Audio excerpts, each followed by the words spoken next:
Assalamualaikum warahmatullahi wabarakatuh. Jumpa lagi yaitu pada tema 9 subtema 1 pembelajaran 3 yaitu tentang berbagai sumber energi.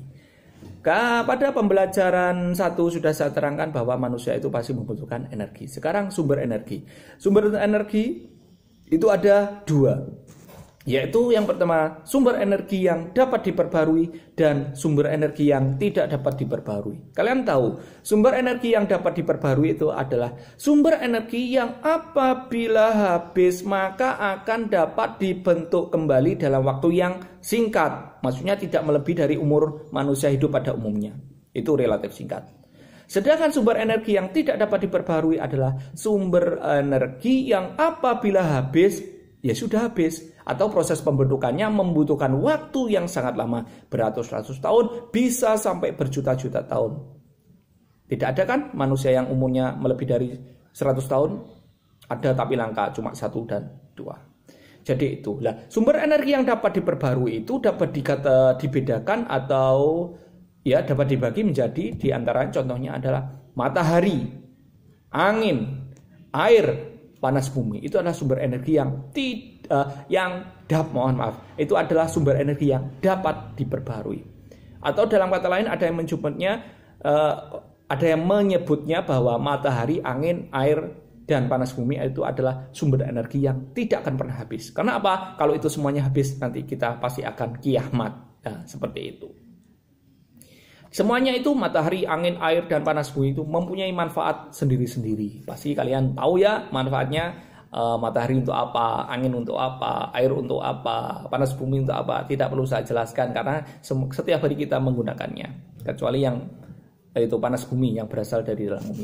Yang kedua sumber energi yang tidak dapat diperbarui tadi sudah saya jelaskan, yaitu sumber energi yang apabila habis maka ya sudah habis, atau untuk ada lagi membutuhkan waktu yang sangat lama yang manusia itu tidak mungkin untuk melihatnya lagi apabila itu sudah habis. Itu adalah sumber energi yang tidak dapat diperbarui. Contohnya apa? Batu bara, minyak bumi, emas yang berasal dari dalam bumi. Itu adalah sumber energi yang tidak dapat diperbarui. Bisa dipahami ya? Kita lanjut ke materi pembelajaran bahasa Indonesia. Menyusun laporan hasil wawancara. Nah, ketika mau menyusun laporan hasil wawancara, kita yang pertama harus sudah melakukan wawancara. Nah, namun sebelum wawancara, kita juga harus tahu tahap-tahapnya. Apa saja tahapan dalam melakukan wawancara? Ini tahap yang pertama, yaitu tahap persiapan. Tahap persiapan itu dibagi menjadi menentukan tema. Maksudnya apa? Kalian mau mewawancari temanya apa? Itu harus sudah dipikir. Yang kedua, menentukan informasi yang diinginkan. Kalian nanti ingin hasil jawaban dari narasumber itu yang bagaimana.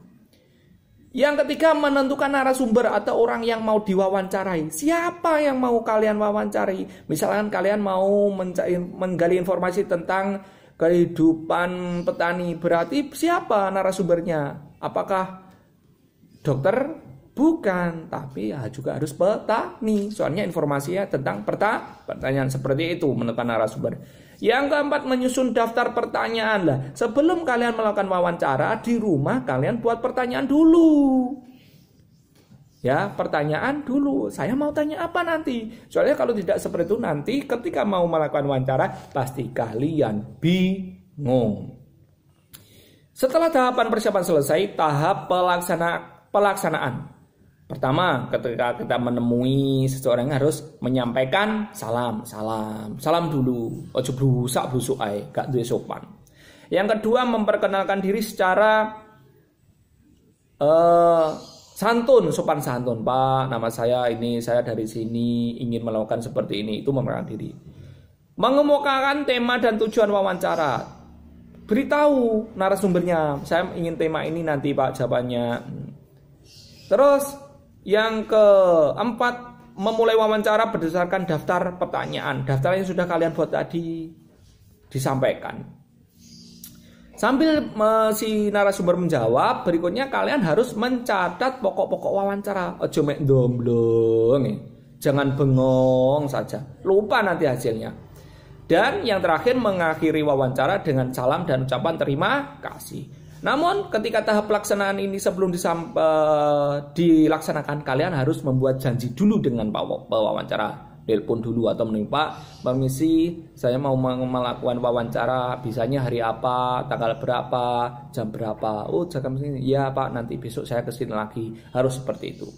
Setelah itu tadi tahapan pelaksanaan selesai, yaitu tahap penyusunan laporan. Nah, menyusun laporan ini harus menggunakan bahasa yang mudah dipahami. Kembali lagi pada keterangan saya yang pada pembelajaran 1 atau pembelajaran 2 itu. Barang siapa atau orang yang membaca laporan itu harus langsung paham. Kata-katanya dibuat semudah mungkin, jangan bulat saja seperti itu. Jadi orang ketika membaca laporan kalian itu pasti nanti langsung bisa. Seperti itu ya cara membuat laporan wawancara. Sekian, mudah-mudahan bermanfaat. Wassalamualaikum warahmatullahi wabarakatuh.